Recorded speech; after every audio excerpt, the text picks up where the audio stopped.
Bonjour à tous et bienvenue. Vous voyez à côté de moi une petite cuisine pour enfants. Si vous voulez voir comment nous avons fait, installez-vous et regardez l'épisode des récupérations déco. Pour notre kitchenette, on va partir sur une armoire buffet, mais n'importe quelle armoire pourrait convenir. Un seul mot d'ordre, votre créativité. On vous montre la base et vous faites le reste. On doit d'abord démonter l'armoire. L'outil indispensable pour cette opération, c'est votre tournevis. Les rivets, on les retire avec un burin et un marteau. Les clous, on les ôte ensuite avec une pince. Les clous qui nous résistent, on les scie avec une scie à métal. Les parties à jeter, on peut les scier évidemment avec une scie à bois.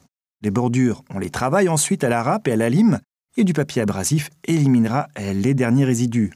On décolle alors le vieux vinyle à l'aide d'un couteau et souffleur à air chaud, et on retire la colle à l'aide d'un décapant. Démontez tout d'abord les portes de l'armoire avec un tournevis. Pour les armoires les plus anciennes, il peut arriver que vous n'ayez plus assez de prise sur les vis pour les défaire. Vous pouvez vous aider en plaçant une pièce de métal sous la tête de vis pour lui offrir une meilleure adhérence, ce qui vous facilitera la tâche. Les portes de ce meuble sont rondes, ce qui ne convient pas tout à fait à notre kitchenette. On va donc les remplacer. Ceux parmi vous disposant d'un peu plus de chance auraient pu les récupérer. Si on retire les casiers, on remarque que le dessus de l'armoire est plaqué. Une technique économe qui colle ensemble des couches fines de bois afin de former une pièce en bois plus massive. Le contreplaqué triplex et multiplex est verni. Avec un plaquage déroulé, le bois est ici travaillé de manière moins onéreuse que dans le cas du plaquage tranché de notre meuble. On retire les planches et bien entendu les vitres dont nous n'aurons plus besoin. La première se retire sans souci, mais à la seconde, l'armoire sert de trop. On défait donc nos portes. Cela va réduire la résistance et on va pouvoir retirer facilement le verre. La partie supérieure de l'armoire peut être retirée. Pour commencer, on dévisse le sommet de l'armoire. Par la suite, on peut alors démonter la partie arrière, mais dans notre cas, ça ne semble pas si évident. Mesurez d'abord à la base de la planche jusqu'à l'arrière de l'armoire et essayez de la défaire à l'aide d'un marteau et burin. Assurez-vous de ne bien éliminer que ce dont vous n'avez pas besoin. Ici, tout est bien fixé. On va donc scier une partie de l'arrière. Avec un marteau et un burin, on crée une ouverture pour la scie et de là, on scie toute la pièce arrière.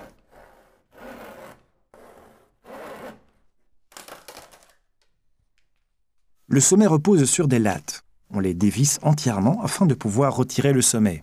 Pour démonter votre armoire, il ne s'agit pas seulement de savoir de quoi elle est composée, mais aussi comment elle est fixée. De cette manière, vous pouvez opérer de manière réfléchie. Ce serait dommage, dans un élan d'enthousiasme, de scier des parties qui rendraient votre armoire inutilisable. Maintenant que le sommet est retiré, vous pouvez démonter tous les éléments inférieurs. On retire même la planche à la base, que l'on remplacera tout à l'heure avec celle du haut.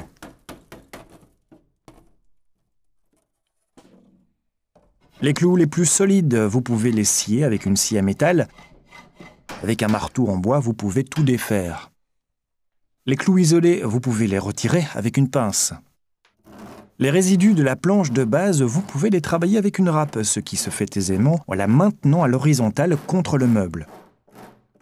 On travaille ensuite à la lime et on lisse le tout avec du papier abrasif. Notre armoire sera plus basse, du coup on peut ignorer une partie des côtés. On mesure au préalable ce dont on n'aura plus besoin et on scie. On fixe bien l'ensemble du meuble afin de pouvoir travailler facilement. On peut aussi retirer la pièce centrale. Les clous peuvent être défaits avec un marteau et retirés par la suite avec une pince. C'est ce qui vous offrira le plus de chances de retirer tous les clous. On se sépare aussi des pièces décoratives puisqu'elles ne seront pas reprises pour la kitchenette. L'armoire est à présent démontée, mais il faut encore se défaire du vinyle. En réchauffant la colle à l'aide d'un souffleur, on peut décoller de larges couches de vinyle. Par contre, il faut encore traiter la colle elle-même. Avec un décapant approprié, vous pourrez l'éliminer. Lisez bien la notice et utilisez les protections adéquates. Utilisez assez de décapant et étalez-le bien à l'aide d'une vieille brosse. On laisse reposer le temps nécessaire et on retire avec un couteau approprié.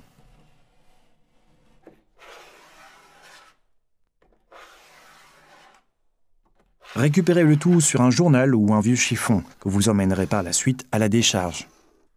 On peut replacer le sommet, là où vous aviez précédemment la planche de base. On va travailler avec les barres de support de l'ancienne base, percez-les. Assurez-vous que votre armoire dispose encore d'angle droit et fixez le sommet à la bonne place. Vissez-la par-dessous. Assurez-vous de ne pas percer de l'autre côté. Les côtés supérieurs de notre bois sont endommagés. Avec du mastic à bois, on peut les corriger et avec de l'excédent.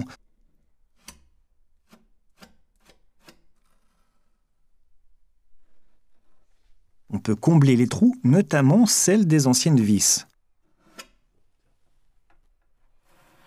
En étalant bien dans toutes les directions, on s'assure que toutes les fissures soient bien remplies.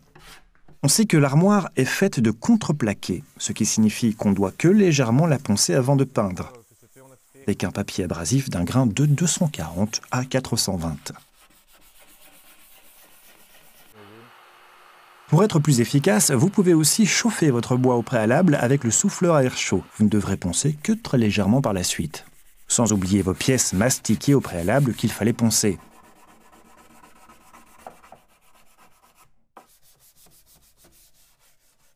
Le ponçage terminé, passez encore un chiffon humide par-dessus. Et on passe le meuble au primer.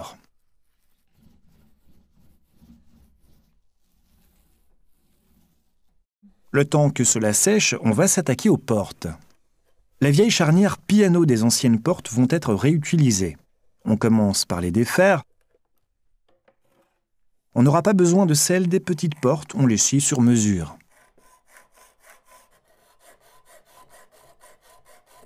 Au préalable, on aura réalisé quelques pièces MDF sur mesure pour la réalisation des portes. Et on vérifie encore que celles de notre futur frigo soient de bonne mesure.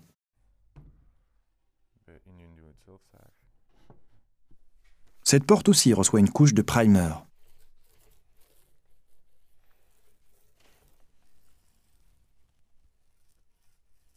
Sur le côté droit, on aura un four, lui aussi fait d'un panneau MDF. Pour la fixer sur l'armoire, on réalise d'abord juste au-dessous un socle en MDF. Mesurez et indiquez 2 lattes de bois et coupez-les sur mesure.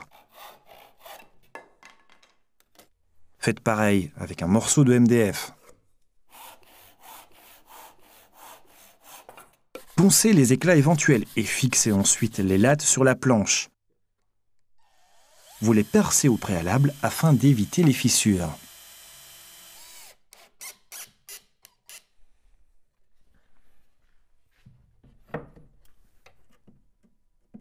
Vous pouvez à présent placer votre plinthe à l'aide d'un marteau. Dans le panneau vient encore une encoche. On indique où elle doit venir. Comme pour le four, l'encoche aura des rebords arrondis et la peinture va arrondir les angles. On crée l'encoche à la scie sauteuse. On peut commencer par forer un trou et continuer à partir de là. Mais nous allons travailler en plongée, ce qui signifie qu'on incline notre pièce lentement sur la lame de la scie sauteuse.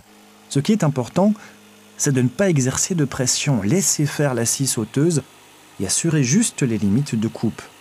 Essayez ainsi le plan requis.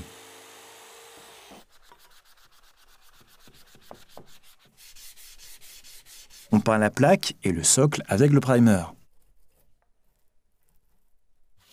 Avec des impuretés comme la poussière, on risque de retrouver des résidus dans la peinture. On pensera donc à frotter avant de peindre. Et après le ponçage, utilisez un chiffon humide pour tout bien nettoyer, sinon c'est peine perdue. Utilisez des rubans de peintre pour protéger les parties que vous ne souhaitez pas peindre.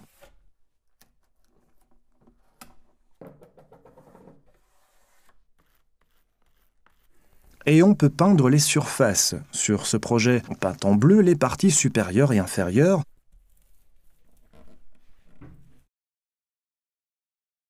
Lorsque la peinture est encore humide, on retire le tape. De cette manière, la peinture ne va pas craqueler et on laisse sécher. Vous pouvez toujours poser une seconde couche. On réalise ensuite un tableau mémo encadré pour la liste des courses. Placez un ruban autour de la surface désirée et utilisez une peinture à tableau noir.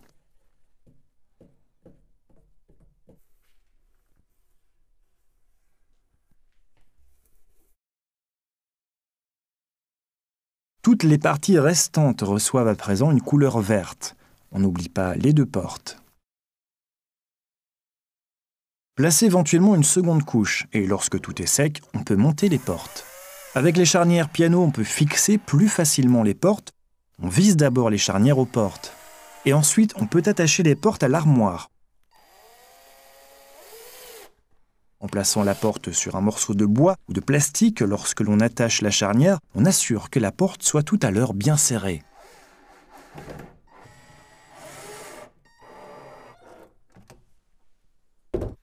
Le four tend un peu vers le bas, on le fixe donc sur le socle.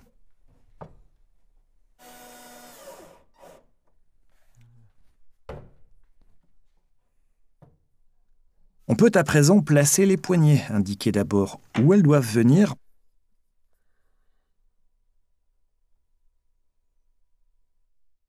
Percer et visser les poignées au travers.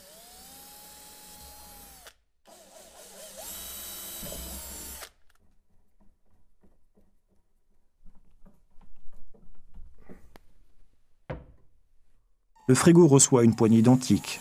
On la place un peu plus haut. Pour s'assurer que notre vissage soit bien central, on fera un second trou juste au-dessus de notre mesure. Et on peut ainsi fixer la poignée. À base de triplex, on réalise encore quelques plaques pour la cuisinière. Scier la forme voulue à la scie sauteuse.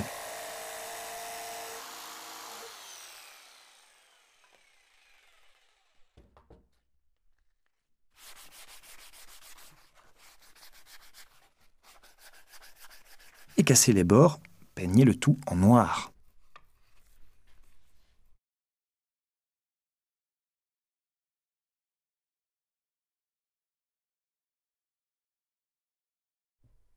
Mesurez où les plaques doivent se placer et fixez-les à la colle. Vous pouvez toujours les faire légèrement glisser pour corriger leur position. Fixez aussi avec un peu de colle le cadre autour du tableau mémo.